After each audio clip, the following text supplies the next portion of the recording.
So art is powerful and beautiful when heard, as we just did, and when it's seen and read. It's often transformational and inspiring. It can also more fully inform about our environment and social issues, often bringing these challenges to us on a very personal level and awakening a new understanding about them. The Haury program continues Mrs. Haury's interest in and the legacy of support for art because of art's power to bring depth to discussion and understanding of challenges of these times. We're going to be moving the piano, and then I'd like to welcome the Dean of the College of Fine Arts, Tannis Gibson, who will discuss the connections regarding arts and social justice and the environment. Good afternoon, everyone. I'm Tannis Gibson, Interim Dean for the College of Fine Arts. On behalf of our college and the schools of art, dance, music, and theater, film, television, it is an honor to participate in this evening's program and to recognize the immense contributions and the wide-ranging interests of Agnese, Nelms, Haury. I'd like to share with you some of the history behind Richard Wernick's viola concerto, from which you've heard excerpts played so beautifully tonight by our graduate student, Chia-Cheng Shen, and my former student and pianist, Dr. Cha-Jun Ko. What you've heard here is the version for viola and piano, with the piano taking the role of orchestral reduction.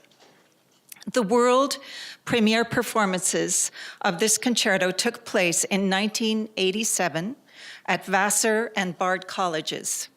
The performers were the Hudson Valley Philharmonic Chamber Orchestra with Leon Botstein conducting, and with renowned violist Walter Trampler as the viola soloist.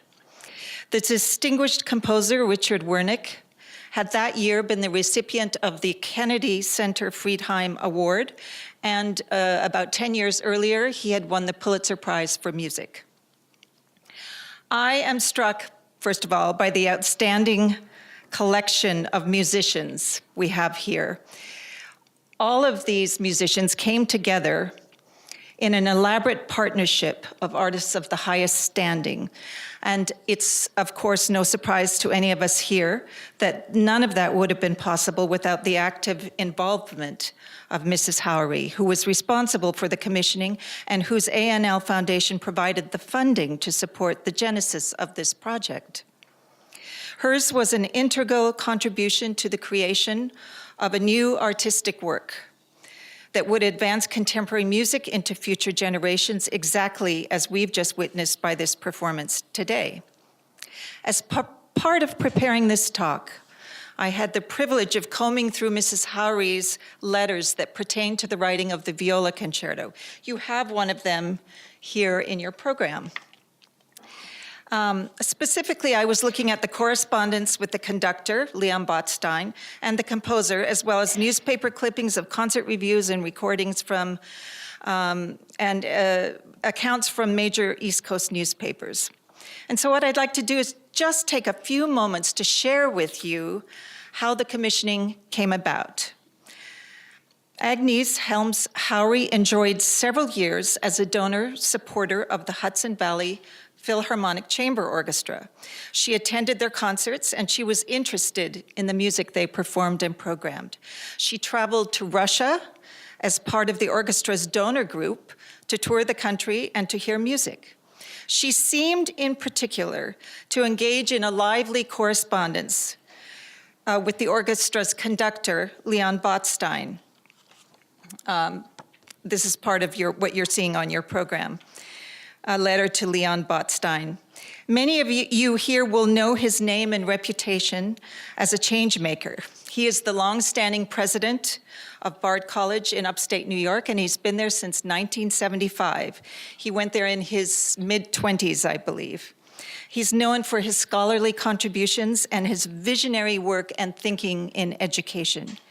He's equally well known amongst musicians as the founder and conductor for the American Composers Orchestra and for his ongoing support of new music by living composers. And by the way, Leon Botstein was my boss for the summer of 1992 when I was employed at Bard College as a pianist performer for his MFA program devoted to young and upcoming composers. I believe that in the 1980s, Leon Botstein and Mrs. Haury must have become quite good friends. In their correspondence, she turns to him with questions and opinions on new directions in the field of public school education. And it's likely that his thinking in these areas might have been responsible for her decision to appoint him to her board. They write about music. Mrs. Haury must have known that Botstein was the best person she could have turned to for advice about who to commission. He was keenly aware of the composers of the day, knowing them personally. In one letter to her, he makes a strong pitch for the quality of Richard Wernick's music, describing him as an outstanding American composer. As Botstein and Haury moved toward the final commission decision together, the two of them defined three important goals for their project. First, they believed that the commission must serve to bring new music by an American composer to the attention of the general public. Secondly, that it should provide the opportunity for orchestral musicians to work with a living composer, and this is no small thing, especially then. And finally, that the commission would add a significant new work to the body of existing concerto repertoire. These aspirations go to the core message of what it means to create a new work within the world of art music. It is not enough in this world to return again and again to the great master works of the last centuries. As a society, we must always be part of continuing the creation of new artistic works. And just as Beethoven and Haydn created new works for their time, often supported through patronage of the nobility, so must we be vigilant in keeping the arts alive and current. Is my time up? Thank you. Witnessing the performance of this piece of music today has been an opportunity to honor the continuing legacy of Mrs. Haury, who used her career to address not only significant global challenges, but she also used it to shape the artistic and specifically musical world of her time. I'd like now to turn to the work of Carlito Miller Espinosa, featured on the slides behind me. Carlito is currently an MFA student in the School of Art. He was born in Costa Rica, lived in Venezuela, and when he was 11 years old, he and his family immigrated to the United States. Using imagery from within and outside of our borders, Carlito's large-scale street murals and paintings exemplify many of the themes so central to Agnese Haury's beliefs. His powerful and exquisite murals adorn buildings around the world, including Russia, Puerto Rico, Ukraine, Mexico, and dozens of cities throughout the United States. And I will say on my bucket list is to visit Kiev, downtown Kiev, to see this mural that I think is of his that is really, truly extraordinary and truly extraordinarily placed. Carlito's work empowers overlooked communities, illustrates local cultures, and speaks to contemporary social issues.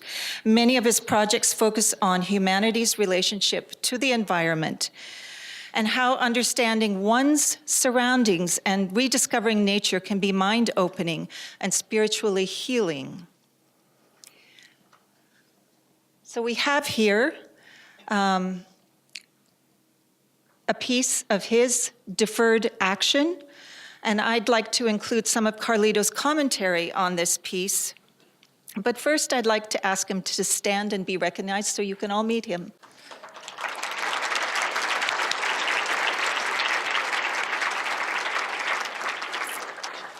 Carlito writes that this piece revisits the iconic American welcome mat. However, instead of it welcoming visitors, these doormats say, "Neither from here nor from there," in a bold typeface used by the 2016 Donald Trump presidential campaign, a common Spanish idiom referencing the lack of belonging migrants, refugees, and dreamers of what they experience their entire lives. It's the complete opposite of the well-known idiom, "home sweet home." The title of this work intentionally references the American policy Deferred Action for Childhood Arrivals, or DACA, in order to represent a state of continuous deferment. These mats never lead to a home. constantly projecting otherness onto the stranger. The second artwork is a public installation in the courtyard of ENR2, and I invite you to view it during intermission, and Carlito will be nearby to answer your questions. Carlito was awarded the prestigious 2018 Marcia Grand Centennial Sculpture Prize for this piece, which is a time-honored competition in the School of Art dating back to the early 1980s. Again, from the artist's statement. Point of Entry is a public installation informed by a devastating local crisis of migrant death and disappearance in the Arizona desert. It is a monument for those who have died and who continue to die as they attempt to cross the Sonoran Desert borderlands northward. The installation merges a colonial 6-panel American door with a traditional Central American Mexican-style above-ground tomb and hummingbird sounds. By imposing a dialogue between unlikely culturally charged objects, the structure becomes a meeting place for disparate histories where diverse perspectives are revealed, challenged, and forged into new languages necessary for the critical discourse concerning the violent catastrophe that is policy-driven death as border crossing deterrence. There are 3 main material components to this piece: the 6-panel door, the above ground, and the sounds of hummingbirds. Just briefly, still very popular today, the 6-panel door was originally used in 18th century colonial America to signify sanctuary for those fleeing persecution and seeking refuge. The most common form of graves in Mexico and Central America, that is above-ground tombs, have their origins in Spanish, Catholic, and indigenous American burial customs. These conditions, created by their vault-like designs, expedite the decomposition of buried remains, and this economizes the use of cemetery space as it allows for future family interments. Seen as resurrected spirits and messengers from the afterlife, hummingbirds in many Central American, Mexican, and American Southwestern native cultures have customarily been associated with life after death. The Cochiti Pueblos of the American Southwest believe that hummingbirds alone possess access to a doorway to the underworld. About a dozen species of hummingbirds migrate annually between the US, Mexico, and Central America. In closing, these compositions of music and visual art represent important moments for the University of Arizona's investment in the arts and culture. We celebrate their presence in tonight's program and give thanks to the vision of Mrs. Haury for her commitment to substantive change and to that driving force that she must have brought to the expansion of this artistic capacity for not only her community and ours. Thank you.